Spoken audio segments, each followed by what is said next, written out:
sister. I was going to get into it yesterday. I ran out of time. I think this is fascinating. The U.S. Navy has now verified. You recall over the last couple of years, there was one off the East Coast in 2015. 2 Navy pilots tracking an unidentified flying object. This was, the video of this went viral. It got out, and it went viral. And then there was another one. This was in 2004. And they called the object a Tic Tac. I would call it a Tic Tac. It was just a round, oval-shaped thing. And it descended from 60,000 feet, which is higher than an airplane can fly, down to 50 feet in a matter of seconds off the coast of California, and then stabilized. The pilot described it as disturbance at the size of a football field in the water. All right, Shalom. This is Howard One by Yasha Allah of the Lions Den Camp. I want to say Kal Halayim, La Yahweh, by Hashem Howard Shai, by Hashem Harakah Kodash, Ma'amath. Double honor to the elder apostles of GMS and the elders. And Shalom to you, Akim and Akwatim and children that believe in sincerity and truth around the four corners of the earth. I want to go into this topic dealing with the chariots, man. All right. As you saw on that video that I was playing, from a clip from Pastor Hard's video from, I think, a couple of days ago, the guy, that Edomite, he mentioned a cloudy or what do you call a pill-shaped unidentified aerial phenomenon. That's what they call it now, UAP. They don't even call it UFO no more. They call it a UAP, meaning they can't identify it, and it's a phenomenon, meaning it defies their understanding of physics. All right, so it's a phenomenon now, and they don't know what the hell it is. And it's not a drone, it's not a plane or anything. It's actually a chariot. It happened in 2014, 2015, and the Navy came out about it and admitted that they're real. All right, and they shouldn't have been put out in the public. See, the Lord had them in derision. All right, because the Navy pilots thought it was a drone, so they put it out. And now they figured out, oh shit, it was real. Now they're like, damn, it shouldn't have been released. No, it should have been released because it's time. They don't have any control over it, man. That's the Most High doing that, man. He's revealing his chariots. He's revealing the gift and the curse. It's a blessing and healing to the hopeful elect, and it's going to be a curse to the wicked on this side, man, in this age. But now I want to get into, I just want to vibe in the spirit and get a couple things. This is Exodus 13 and 21. Because the same thing that delivered the children of Israel out of the first Egypt is going to be the same thing that delivers us out of the second Egypt, or the iron furnace, which is this hell that we're in, man. What's going to deliver us out is Yahweh Bashim Yahweh Shai and the angels. He's going to send his angels around to gather up his elect. All right. And the angels are going to be in the chariots. And what the so-called white man call UAPs, unidentified aerial phenomenon, or they call UFO, unidentified flying object. So they can't identify it. All right. And they don't even know it's their judgment. Exodus 13 and 21. And Yahweh, by Hashem Yahweh Shai, because that was Yahweh Shai that came down and spoke to Moses. All right. Yahweh sent Yahweh Shai. And Yahweh went before them by day in a pillar of a cloud, man. So when we were in the wilderness, for 40 years, you had a pillar of a cloud that went before us. So it was like what? A cloud, meaning, matter of fact, I'm going to read it first, and I'm going to get the understanding of the words. And Yahweh went before them by day in a cloud, in a pillar of a cloud, to lead them the way, and by night in a pillar of fire. All right. And that's when we were being freed out of Egypt.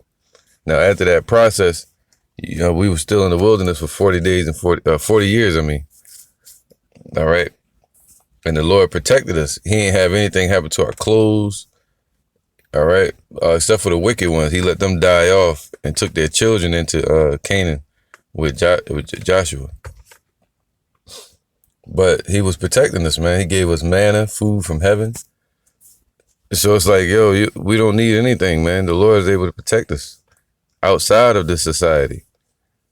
You know, he don't need their machines. He don't need their food or the food that's in the society, man, the GMO foods and all that to feed us.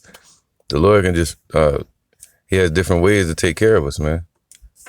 All right. So it says to lead them the way, and by night in a pillar of fire. So it was a cloud, a covering by day from the sun, and by night it was a light so that they could see.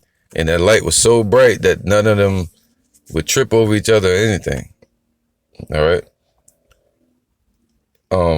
To give them light to go by day and night.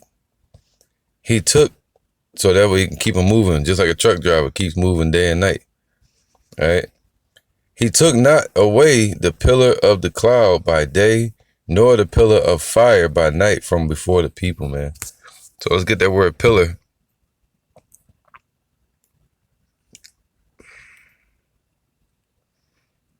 This is the word pillar. And it says a stand, a platform. So this was a solid object, man. A solid vehicle. All right. That's what we call it, a horse. And it says pillar, column. A pillar, a column, upright column of smoke. So, you know, and that's sort of what they described. They said it was a pill, right? A pill-shaped chariot that they saw, a UFO. Now, and the way you say that Hebrew word will be amawad. Right, amawad. Imawad. Salaki. Imawad. Right? And that's what it means, a column. All right. Now, right here you have a cloud. It says Ainan. All right. Ainan. It means a cloud, the nimbus. The thunder cloud. So it's like a physical, like a solid cloud, man, chariot. And that's what Ezekiel saw in chapter 1, where he saw a thunderous cloud coming out of the north. And it says a cloudy mass of theophanic cloud. And that's an important word I want to get, theophanic. Check this out. All right, this is a theophany, all right, theophany or theophanic. It says an appearance of God to man. Ooh, so that's the beauty of those clouds or those chariots. They're not just nimbus clouds. They shaped like them, yeah, or built up like a nimbus cloud, right? But, or covering like a nimbus cloud. But the thing is, that's not the purpose of these clouds. These clouds were what? To protect the children of Israel by day and by night. And basically to deliver the children of Israel from one place to another. All right. Or deliver them out of a situation. Now it says an appearance of Yahweh to man. So this is the appearance of the powers to man. From, you know, the Lord sent the angels and Yahweh Shai down here. All right. It said the appearance of Yahweh Ba'ashem Yahweh Shai to man. It says what? Theos. Of course, we know Theos means God, right? And it says Phani. It says bring to light, cause to appear, to show. Phanian, all right, Phanaean, which would be to cause to appear, to show. All right. So that cloud is what carried the angels in it and Yahweh Shai in it. Because that's what's coming to, they're going to be sent to protect the children of Israel on low grounds, right? And also, real soon in America, all right? In America, the Lord going to send his angels, his chariots to protect his hopeful elect. According to Psalms 91, it says he's going to give his angels charge over thee, that they may keep thee in all thy ways. All the way up to the point of salvation, man, to where you get taken up into the chariots. All right, allowed into the VIP or the apartment in the sky. All right, to set you apart from the world. Now it says Exodus 14:19, and this is when the angels were in the chariot and Yahweh Shai was in the chariot as well. if you understand the scriptures, that Yahweh didn't come down in the chariot. It was Yahushua. Exodus 14:19. And the angel of Yahweh, which went before the camp of Israel. See, other scriptures, you'll read that Yahweh came down in the chariot. What he means is his representatives. So it's talking about the angels, all right? And the angel of Yahweh went before them, before the camp of Israel, all right? So they able to go out in front of you and defend you. It says, removed and went behind them. So it was going before and going behind them, going before in front of them, right? To search out open areas and then protect them, and it was going behind them. So it's shifting back and forth. Just like that guy said in the beginning, it would go from 60,000 feet to 50 feet, 50,000 or 50 feet or whatever he said in a matter of seconds. So to go from before the children of Israel, which it was a lot of us, you know, it was an exodus of a people. It looked like the shit that's going on over there in Honduras, where they was migrating over here to America. You know? And that's just part of Israel right there. Down in South America. But now, you know, so this exodus from this Israel, from this Egypt, is going to be even more beautified, man. The Lord going to send his chariots to collect the hopeful elect of Israel. Or the elect. It says the pillar of cloud went from before their face and stood behind them. You know, so that thing was huge, man. He said the size of a football field. All right, and this is the one I believe he's talking about. I keep saying like a pill or a long, elongated chariot. All right, and the scripture's talking about a pill shape, meaning a column, or it looked like a rolled up book in the sky. And it was going before them and behind them. It was white like a cloud. And the one that Edomite was talking about in the beginning, he said this chariot was white like a cloud. It was just like a pill. All right. And they always try to use some stupid stuff, man. Like they have you thinking about a damn cigar. They say it looked like a cigar in the sky. There's so many other things to name it after besides that. Or they say a pill. They trying to throw you off, man. All right. They don't want you to think about the cloudy pillar or the light or the cloud of light that the scriptures speak about.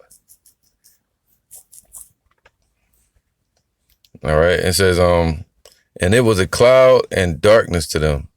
Oh, Salaki.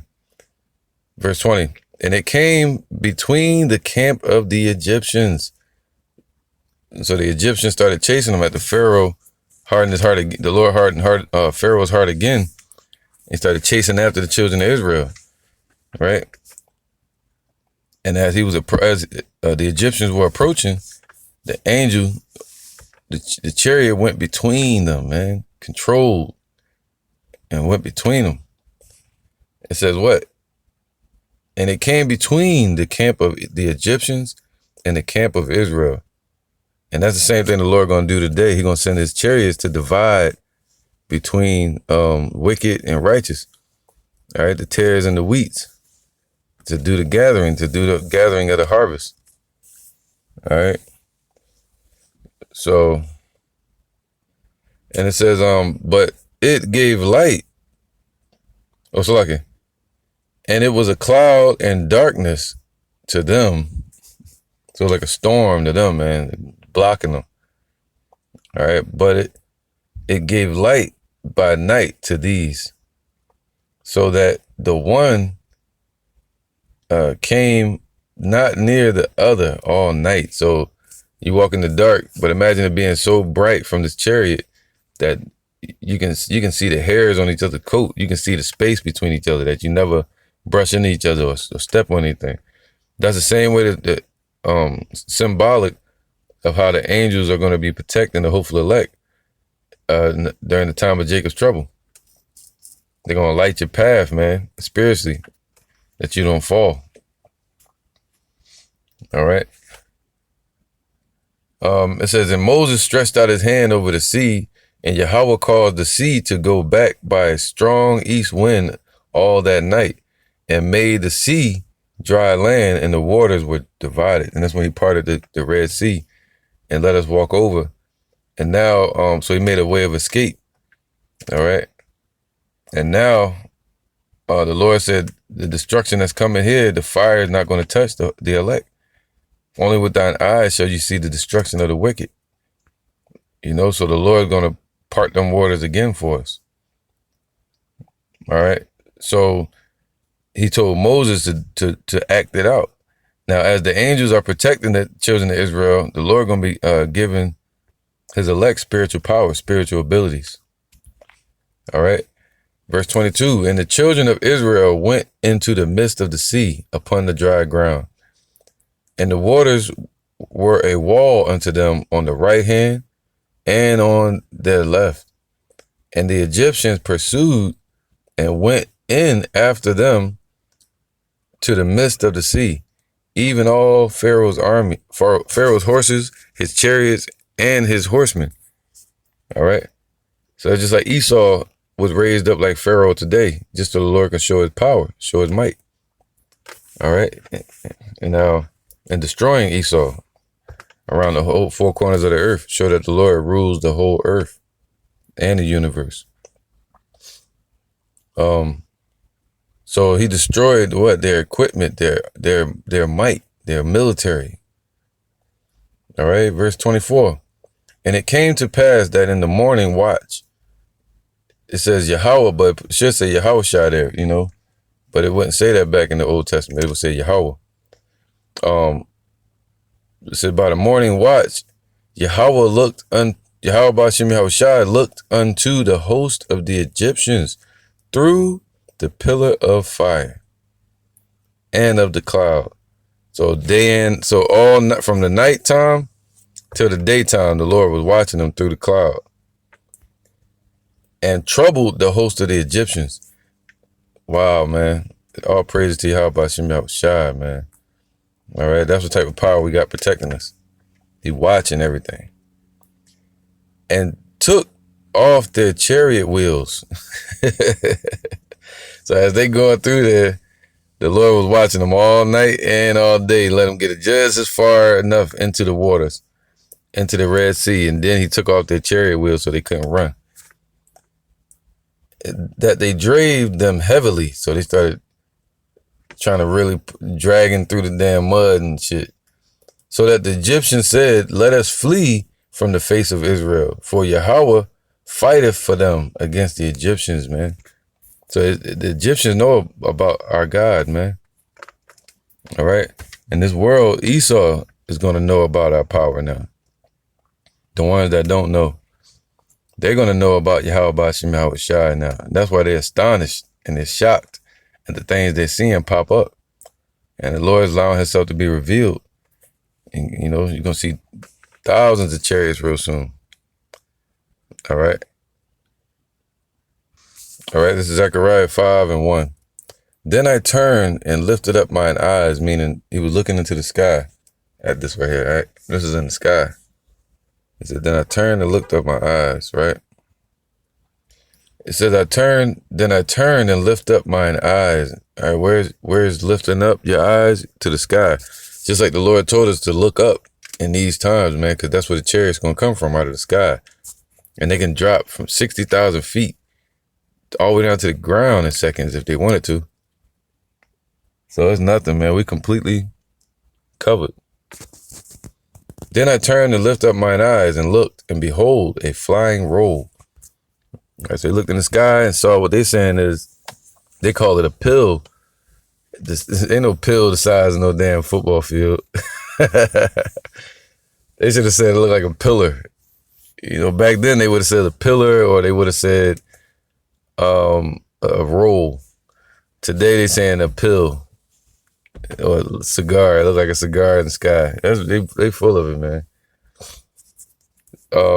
It says a flying roll. Now, so it's a roll in the sky flying. It's crazy, right? A roll of what? It says a book. So if you take a book and you roll it up in your hand, That's what it looked like in the sky, man. So that's that same pillar. All right. It says, then I turned and lifted up mine eyes and looked, and behold, a flying roll. So it was flying. It's crazy. All right. Defying gravity. To fly about, fly away. To light upon. Sheesh. It says, and he said unto me, what seest thou? And I answered, I see a flying roll. The length thereof is 20 cubits, and the breadth thereof is 10 cubits. Now, a cubit is the size of a man's arm, from his forearm to his wrist, and then you add a little extra with the palm of the hand. So 20 cubits, of course, you would double or triple that when you're dealing with buildings, all right, or something that huge like a chariot or a mountain. Now, this was the size of a football field. All right. And if you picture yourself running down a football field, man, that's how big the chariot's going to be inside. The platforms, the apartments in the sky, those beautiful chariots, man. Now it says, then said he unto me, this is the curse. So it was wide and it was long. And he said, this is the curse that goeth forth over the face of the whole earth, man. And that's what it was doing. It was going over the earth. And it's a curse unto the wicked, but it's going to be healing unto the righteous. All right. This is the curse that goeth over the face of the whole earth. And it says, for everyone that stealeth shall be cut off as on this side according to it, man. So if people like Chingy, of course it's talking about Esau, but you also got 2/3 of our people that steal, right? Now it says, so 2/3 of our people, these heathens and America, Esau and America are going to be cut off on this side according to it. And everyone that sweareth shall be cut off on that side according to it. So basically saying, everyone in this age, in these times, in the time of judgment, when the chariots show up, or actually the chariots are among us now, they're cutting everybody off according to their deeds, man. All right. And especially when the time of judgment, 2/3 are going to be left, and the hopefully elect, or the elect, are going to be taken into the chariots. So it's a curse to them, but it's a blessing to the righteous. Verse 4, I will bring it forth. So the Lord going to send it, man, just like he sent that chariot over Egypt. Saith Yahweh of armies, of hosts, and it shall enter into the house of the thief. It's going to enter into America, man. And it's done that. It's doing that. But someday you're going to see that big chariot from Yahweh Shai. And he's going to send all his chariots. Or legions of chariots. All right, and everybody gonna know that it's the Lord. And it shall remain in the midst of his house. See, right now they pass through. You see them coming and going. But when they show up for judgment, they're gonna remain. They're gonna sit there. All right, just like on Independence Day, and everybody gonna see them. It says they shall remain in the midst of his house, and shall consume it with the timber thereof and the stones thereof. All right, so they're going to what? Burn this place up. They're going to be sending out thunderbolts. This is Wisdom of Solomon 5. Let me see. Let's start from 19. Because it talks about when Yahweh Shai shows up, man. The glory that he's coming in. And with the angels. Wisdom of Solomon 5:19. He shall take holiness for an invincible shield. His severe wrath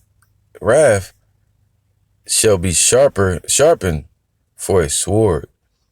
And the world shall fight with him against the unwise. Then shall the right aiming thunderbolts go abroad, and from the clouds talking about the chariots, or what they call UAPs, as from a well-drawn bow shall they fly to their mark. So in the midst of the missiles hitting, the Lord gonna send his angels, they're gonna be zapping people and burning shit up, burning up this damn idols upon this ground in America, scorching it, kindling the fire. Right, they're gonna be perfectly aimed, strategic strikes. And hailstones full of wrath shall be cast as out of a stone bow. That's talking about the missiles. And the water of the sea shall rage against them, the tsunamis, and the floods shall cruelly drown them. Yea, a mighty wind shall stand up against them. That's your nuclear wind, your nuclear fallout, that nuclear blast. And like a storm shall blow them away. Thus iniquity shall lay waste the whole earth, and ill dealing shall overthrow the thrones of the mighty. Shit. All right, this is a cut on 2/3. And check this out, Deuteronomy 29:3. Now this shows a miracle, man, spiritual power, how the Lord is going to can protect you in these times to come. Deuteronomy 29:3. The great temptations which thine eyes have seen, the signs and those great miracles, right, that's written about, right? Yet Yahweh hath not given you an heart to perceive, and eyes to see, and ears to hear unto this day. So people like Vocab, 2/3 of our own people that can't see it or understand, all right? How the Lord delivered us out of the land of Egypt by a chariot. The story about Elijah and so on and so on. And they can't even see it, like the chariot's showing up. They can't see it, that our salvation is nigh. All right, or that the end is near. And I have led you 40 years in the wilderness. See, we was in the wilderness for 40 years. Your clothes are not waxing old upon you, and thy shoe is not waxing old upon thy foot. All right, so the Lord protected us, as he said, in the wilderness. With a cloud, a chariot by day, it's cloud by day, fire by night, protecting us from the Egyptians. Didn't let nothing happen to us as far as our clothing or anything. And also food. Ye have not eaten bread, neither have ye drunk wine or strong drink, that ye might know that I am Yahweh your power, man. So we didn't need food or strong drink to make it through that shit. You know, being stressed out and shit like that. Having strong drink. The Lord like, nah, you don't need nothing. I got you. And that's the times we're coming into. The Lord said he literally going to protect us and take care of us, man. If we believe. If you have the hopeful elect, if you're in that number, Yahweh Ratazah, we're in that number, the Lord's going to protect the ones that his believers. All right. Khan, check this out, man. Malachi 4:1. For behold, the day cometh that shall burn as an oven, and all the proud, and it's to Esau, 2/3 of our people and these heathens, man, whether you like it or not, and all that do wickedly, all right, that go against the laws of Yahweh Bashim Yahushai, that go against the truth about our Father and his Son. They do wickedly, they sin, right? Shall be stubble. Same way Sodom and Gomorrah is, man. Nothing but ashes. And the day that cometh shall burn them up, saith Yahweh of hosts, that it shall leave them neither root nor branch. All right, so the Lord gonna protect you in the midst of Jacob's trouble, in the midst of martial law. That's what you gotta think about when the martial law troops or the police show up, is how the Lord protected the children of Israel in Egypt, bringing plagues upon Egypt, protecting us from their military and their army, their onslaught and their chase, their trap, and their hatred, and protected us from their mouths, their tongue, to where they was like giving us praise when we was leaving. All right, and this time he gonna shut their mouth. He gonna put them to death. And then this time he gonna what? raise up a standard against them when they rush in like a flood, creeping in through different areas, right? Trying to put people in concentration camps or to death. The Lord gonna lift up a standard and say, nah, touch not my anointed. And He gonna give His angels charge over you, man. And they're gonna see them chariots. He said, look up, because your salvation draweth nigh. But by the time the elect get taken into the chariots, after that, they're gonna be burned up. They ain't gonna be able to chase you from that point. So the spiritual power has to happen right here in America. All right, to have that experience. Now it says, and the day that cometh shall burn them up, saying, saith Yahweh Ba'ashem Yahushua of hosts, that it shall leave them neither root nor branch. So their whole household is going to be burned and destroyed in this society. But unto you that fear my name, shall the Son of Righteousness arise with healing in his wings. So that's the angel, man. Yahushua and the angels. They're going to arise with healing in their wings instead of a curse. And ye shall go forth and grow up as calves of the stall, meaning in the barns, in the chariots, and take you over to America, to Jerusalem, and we're gonna grow up, being taken care of, all right, by a shepherd, and led to green grass and things like that, and out of the harm of predators. They won't be able to harm us. And ye shall tread down the wicked, for they shall be ashes under the soles of your feet. The Lord being funny right there. Because he said in the beginning, they're going to be burned up. And they're going to be ashes under our feet. That's a parable, meaning they're going to be brought low. All right, like a double entendre. So they're going to be brought low down to ashes, and they're going to be burned up under the soles of our feet. And the day that I shall do this, saith Yahweh of hosts.